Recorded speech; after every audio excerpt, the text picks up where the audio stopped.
안녕하세요, 여러분. 6월 둘째 주 세계경제 요약 시작하겠습니다. 이번 주에 미국 CPI 소비자 물가 지수 발표되면서 인플레 둔화가 확인됐습니다. 그리고 연준이 6월 FOMC에서 금리 인상을 결국 안 했죠. 둘 다 굉장히 좋은 뉴스고 여기에 주식시장이 또 화답을 했죠. 그런데 좀 더 들여다보면 생각해 볼 게 많아요. 우선 CPI 보면요. 헤드라인 CPI가 4월에 4.9%였던 것이 5월 수치 4.1%로 크게 떨어졌습니다. 그런데 마냥 좋아할 수만은 없는 것이 에너지와 식품을 뺀 코어 CPI는 4월 5.5%에서 5월 5.3%로 소폭 둔화에 그쳤습니다. 만족스럽지 않죠. 자, 거기다가 금리 인상을 이번에는 중단하긴 했는데 FOMC 위원들 대다수가 이게 영구적인 중단이 아니라 다시 인상할 걸로 예상한다. 이런 의견 표명했어요. 그것도 시장이 생각하는 추가 인상 횟수가 한 번이라면 두 번은 더 인상할 것 같은 그런 인상을 줬습니다. 어디에서 그런 인상을 줬냐? 6월 FOMC에서 나온 점도표를 보면 올해 말 금리 전망치 5.6%가 중앙치입니다. 이게 굉장히 당혹스러운 것이 지난번 점도표가 3월에 나왔습니다. 실리콘밸리뱅크 사태를 아주 황급히 수습하고 FOMC가 열렸죠. 이때 점도표가 나왔는데 5.1% 나왔어요. 그런데 그때로부터 3개월 지난 이번 FOMC에서 5.6%가 나온 겁니다. 물론 3월에는 상황이었던 만큼 점도표를 높이기가 어려웠죠. 그래서 작년 12월과 큰 변화 없는 수치를 FOMC 위원들이 제시를 했어요. 그런데 그때 못 올린 거를 이번에 합쳐서 올린 것처럼 큰 폭으로 올린 겁니다. 자, 0.5%라는 거는 만약에 0.25%씩 베이비 스텝으로 금리 인상을 한다면 두 차례 해야 되는 수치입니다. 그러니까 시장이 굉장히 놀란 거죠. 많아야 한 번 할 거다라고 예상하고 있다가 뒤통수를 맞은 거죠. 그렇다면 이 전망치 상향의 의미가 뭐냐? 간단합니다. 미국 경제 회복 탄력성이 여전히 높아요. 그리고 인플레 제압이 생각처럼 빨리 안 되고 있습니다. 이런 현황을 반영해서 올해 금리를 더 올려야 된다. 이렇게 판단을 한 거죠. 그런데 이런 판단에 문제가 있습니다. 그럼 6월 FOMC에서 올리지 왜 안 올렸냐? 이런 지적이 나올 수밖에 없잖아요. 왜 이번 달엔 그냥 지나가는 거냐? 지금까지 연준은 일관되게 최신 데이터가 들어오는 걸 보고 거기에 기반해서 판단하겠다, 의사결정하겠다 이렇게 말해왔잖아요. 그런데 최신 데이터가 이겁니다. 경기 둔화 속도 느리고 코어 인플레는 안 떨어진다. 이게 데이터로 나왔는데 왜 6월은 그냥 넘어가냐? 이게 뭐 때문이냐? 신중함 때문인가? 긴축 정책을 이렇게 써왔으니까 잠깐 쉬면서 효과를 지켜보자. 그런데 이 말도 점도표 때문에 설득력이 없습니다. 데이터를 보니까 다시 올려야 되는데 왜 갑자기 신중함이냐? 이렇게 생각할 수밖에 없죠. 파월 의장이 이번 프레스 컨퍼런스에서 최종 금리의 목적지에 거의 도달했다. 이렇게 얘기를 했습니다. 도달했으니까 한번 쉬어본다. 이 말도 이 매파적인 점도표하고는 맞지가 않는 거예요. 그래서 아마 이유는 이것 때문일 거다라고 생각한 게 FOMC 위원들 간에 의견이 갈렸다. 의견이 다르다는 것은 이미 우리가 알고 있었습니다. 개별 인터뷰를 했기 때문에요. 그런데 이번 FOMC에서도 지금까지처럼 만장일치를 보여주고 싶었던 거예요. 그런데 데이터가 이렇게 나왔으니 이번에 안 올리는 거에 동의해 주겠지만 점도표에서는 내 의견을 분명히 보여주겠다. 이런 암묵적인 거래가 있었을 것 같다. 그 가능성이 가장 큰 것 같아요. 서로 충돌하는 두 가지를 가지고 나왔기 때문에. 그렇다면 지수가 오른 이유는 뭘까요? 단지 이번에 금리 인상 없이 지나갔다. 이것 때문에 주식시장 지수가 다 올랐을까요? 여기에 대해서 월스트리트저널이 설명을 합니다. 한마디로 말해서 연준의 긴축 정책이 효과를 못 내고 있다. 그래서 시장이 신경을 안 쓴다. 이런 얘기인데요. 내용을 보겠습니다. 자, 이번 인플레가 40년 내에 가장 높은 인플레입니다. 그래서 40년 내에 가장 빠른 긴축을 단행했죠.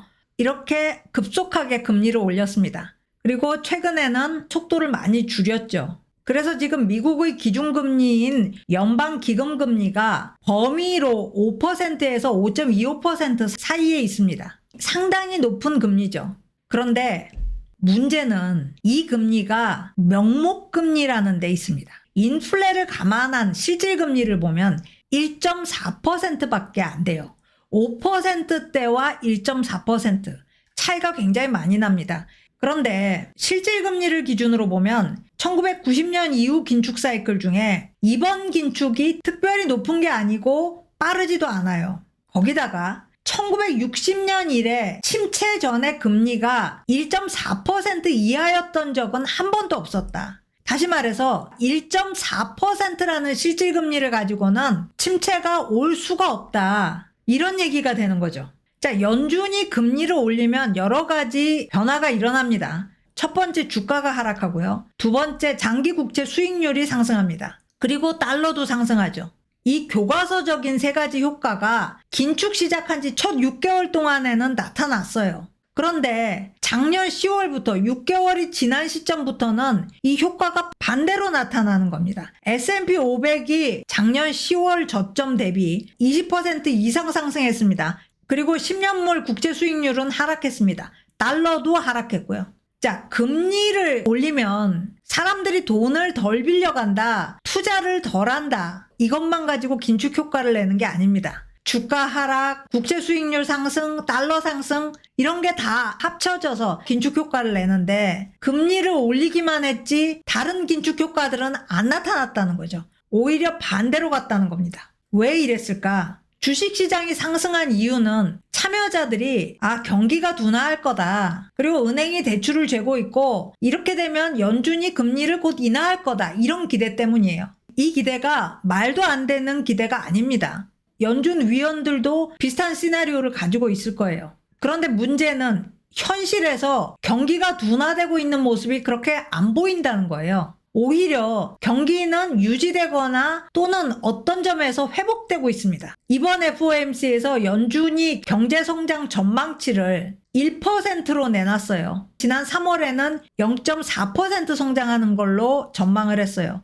주택시장 같은 경우는 와해는 안 되고 대신에 냉각이 됐었죠. 그런데 지금 신규 주택시장을 중심으로 주택 가격이 오르고 있습니다. 그리고 신규 주택을 많이 짓다 보니까 여기에서 고용도 많이 창출되고 있고요. 자, 그래서 이번 주 FOMC에 대한 시장 반응, 지수 오르고 국채 수익률 하락한 겁니다. 왜 이런 반응이 나타났느냐? 두 번이나 인상은 안 할 것이다에 베팅을 했기 때문이라기보다는 지금까지로 보면 2회 인상으로는 침체로 안 갈 거다, 소프트 랜딩 할 거다 라는 데 베팅을 한 겁니다. 그런데 여기서 끈질긴 문제가 있죠. 바로 인플레입니다. 이번 FOMC에서 위원들이 올해 말 코어 인플레를 3.9%로 전망했어요. 연준 목표치보다 거의 2배나 높은 수치입니다. 따라서 긴축은 유지될 수밖에 없다. 소프트 랜딩을 하려면 인플레가 내려와 줘야 되는데 그러지 않을 것이다 라는 거죠. 그래서 이런 얘기가 나왔어요. 소프트 랜딩을 기대하면 할수록 사실 경기 침체 가능성은 더 커질 수밖에 없다. 경제학자 중에서는 금리 7% 예상하는 사람들도 있습니다. 자, 다음 뉴스입니다.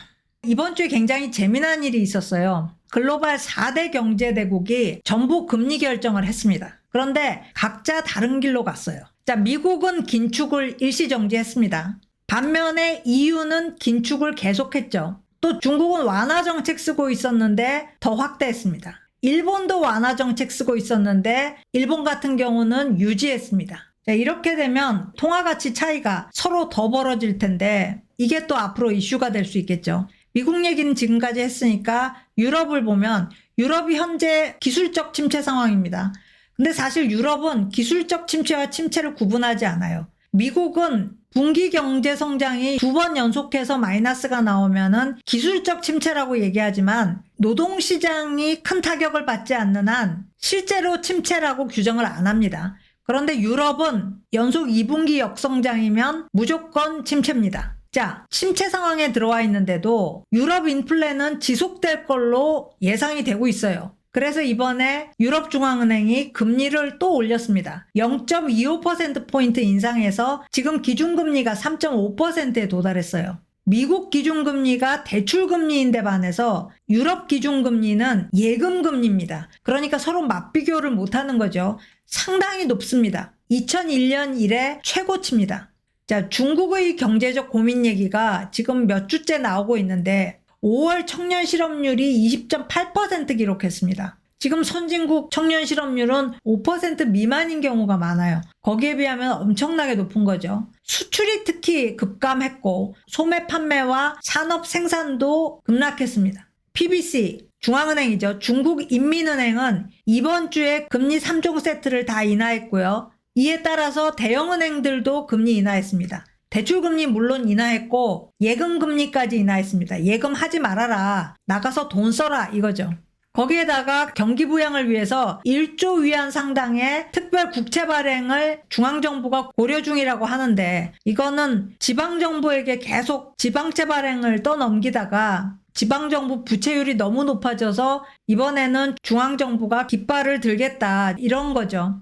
자, 일본 상황이 지금 제일 좋기는 합니다. 그런데 이번 주에 우에다 일본은행 신임 총재가 YCC, Yield Curve Control, 장기 국채 수익률 곡선 통제 정책은 그대로 유지하겠다. 이렇게 결정을 내렸어요. 일본도 금통위 만장일치로 이런 결정을 내렸습니다. 이 YCC 정책은 국채 수익률이 조금만 올라가도 일본은행이 곧바로 개입을 해서 국채를 매입하는 겁니다. 그러면 국채 가격이 상승하게 되니까 국채 수익률은 하락하게 되겠죠. 그러면서 통화 완화 정책을 유지하는 겁니다. YCC 정책의 기조는 10년물 국채 수익률은 0%대로 유지하고 단기 금리는 마이너스 0.1%대로 유지한다 이겁니다. 지금까지 거의 20년을 이렇게 해왔어요. 경기 부양을 위해서. 그런데 이번에야말로 정책을 바꾸지 않을까 이렇게들 예상을 했지만 그대로 유지한다 이렇게 결정이 된 겁니다. 우에다 총재가 뭐라 그랬냐면 과도한 인플레는 물론 바람직하지 않다, 위험하다. 하지만 금리를 올려서 인플레 불꽃을 아예 꺼트리는 것은 더 위험하다. 디플레로 다시 빠지게 되니까요. 자, 현재 일본은 헤드라인 인플레가 3.5%입니다. 올 초에 4% 넘었다가 정부가 에너지 비용 지원해주면서 좀 떨어졌습니다. 그런데 에너지와 식품을 뺀 코어 인플레는 한 번도 안 꺾였어요. 지금 4.1%입니다. 사실 어떻게 보면 우에다 총재 말처럼 좀 위험합니다. 그런데 문제는 일본의 수건, 임금 인상이에요. 올해 임금 인상 시즌이 다 지났는데 여전히 임금 인상률이 1%입니다. 임금이 인상돼야 디플레를 확실히 탈출할 수 있다라는 믿음을 일본 정부나 BOJ가 가지고 있어요. 근데 상황은 굉장히 어려운 거죠. 근로자는 올 들어서 작년에 비해서 살기가 더 어려워졌다는 거예요.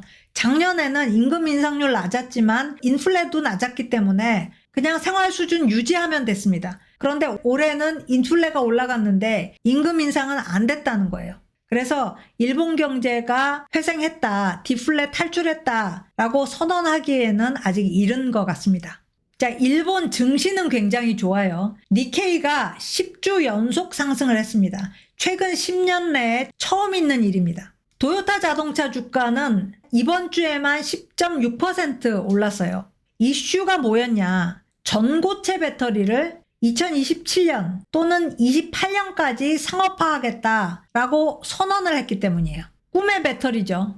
액체 전해질이 아니라 고체 전해질로 쓰겠다라는 겁니다. 왜 꿈의 배터리냐? 10분 이하 충전 시간만으로 1200km를 주파할 수 있는 그런 성능이 나옵니다. 안정성까지 탁월해요. 화재 위험 거의 없습니다. 그런데 문제가 있어요. 제조 비용이 엄청납니다. 현재 리튬이온 배터리도 비싸다고 하는데 리튬이온 배터리 제조 비용의 25배가 들어요.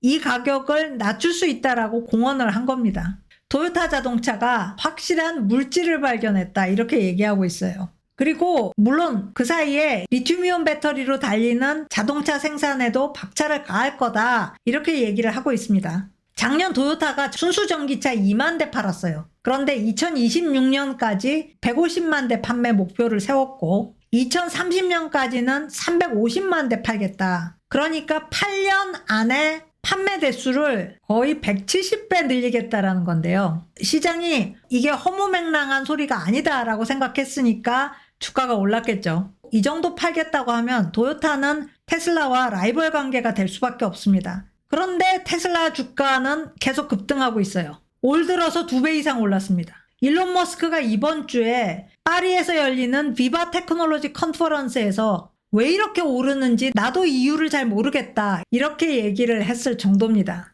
테슬라 시가총액이 지금 8,270억 달러. 이대로 가면 엔비디아 다음 차례로 1조 달러 클럽에 들어갈 수 있게 됩니다. 주가 수익 비율이 76.7이에요. 애플이나 마이크로소프트 다 30에서 44인데 엔비디아가 220 기록했고요. 테슬라 역시 엄청나게 높습니다. 자, 이번 주에 일론 머스크가 테슬라 주가는 자율운행 완성과 직접 연결돼 있다. 머스크가 2020년까지는 자율운행을 완성시키겠다고 공언을 했었거든요. 예전 얘기죠. 그런데 아직까지 자율운행이 안 되고 있습니다. 그런데 이렇게 갑자기 주가가 오르는 이유는 아무 이유 없이 테슬라가 밈 주식이 됐기 때문일 수도 있고요.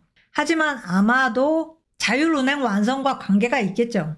AI 버블에 올라탄 것 같습니다. 일론 머스크는 올해 우리가 200만 대 생산 목표를 세워놨는데 이 목표 달성한다 해도 전체 자동차 시장 점유율 2% 정도밖에 차지 못한다. 그래서 이 얘기는 안 했지만 결국 자율운행 완성을 기대하면서 주가가 오르는 것 아니겠냐 생각이 됩니다. 이렇게 보면 테슬라 주가 위태위태하긴 한 거죠. 자, 오늘 스캔 여기까지입니다. 고맙습니다.